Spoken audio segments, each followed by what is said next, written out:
I didn't know I was having a stroke. I just knew something was really wrong.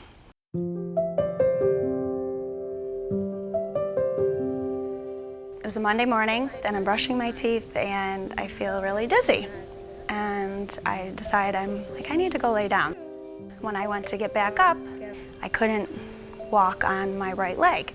I couldn't lift my right hand above my shoulder. My husband Gavin was in the bathroom shaving, and I yelled into him and said, something's wrong. To be completely honest, I was a little bit dismissive about it because I was like, geez, I got a million things going on today. I'm sure you're fine, you probably slept on yourself wrong, but to her credit, she said, she came back in the room and said, I know my body, something's not right, we need to go to the hospital. I got to the emergency room and they immediately started CAT scan, and it was a code red, and I was very scared. And all of a sudden it got real serious really quick. After they ran the test, the doctor told me, he's like, you had a stroke. When they discovered that I'd had the stroke, they were very surprised. They said, you don't have high blood pressure, you're not a smoker, none of the typical signs of somebody who would have a stroke. They did an echocardiogram of my heart, and that's when they discovered that I had a small hole in my heart. And they were pretty positive that's what caused the stroke. The doctor was able to go in, repair the hole, and I won't have any future problems. He said I was healed. He didn't give me any limitations. Stay active and, try to eat healthy. The doctors, after the fact, did kind of explain to us all the stroke factors or symptoms of stroke.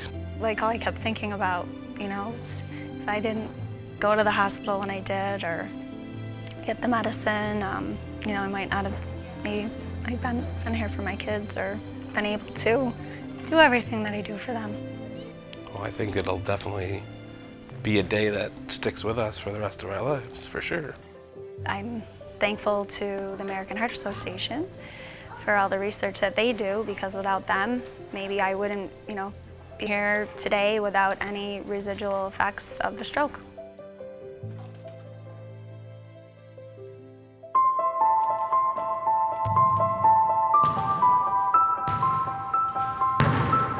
It was just a normal game, nothing different. Actually, I was just dribbling up the court, took a shot, and from what people tell me, I just went down. I was holding his hand while they were giving him CPR, and I honestly did not think it was going to turn out the way it did.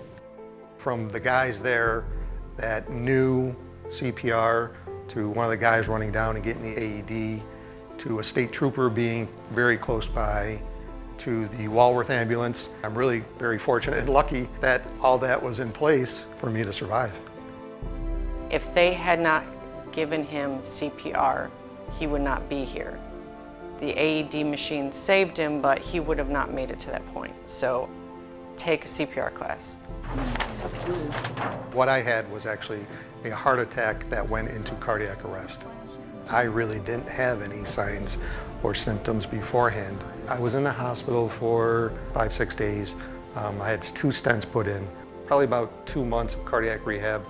What the American Heart Association does is truly amazing. I mean, from the stents, from the AEDs, from the technology, the research, everything that goes on, we all have to recognize that, and we all have to be cognizant of that, and we all have to do what we can to make sure that that continues to happen. It's one of those nights you don't forget.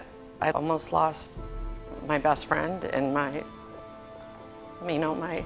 father to my kids, and it's just one of those things you don't forget. It affects family members more than it actually affects the person that had the heart attack. My wife did more for me than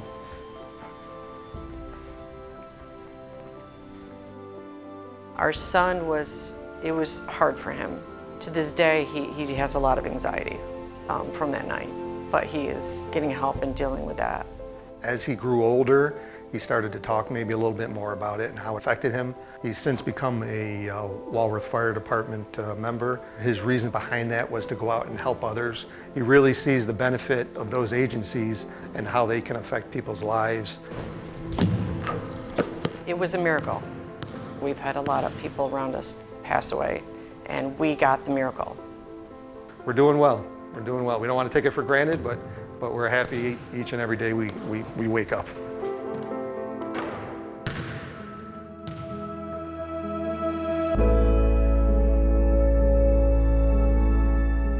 Reflecting on tonight, what a great cause, thinking about the engineering and construction community and how much heart disease and stroke has impacted our industry. We're proud to be a supporter of the American Heart Association.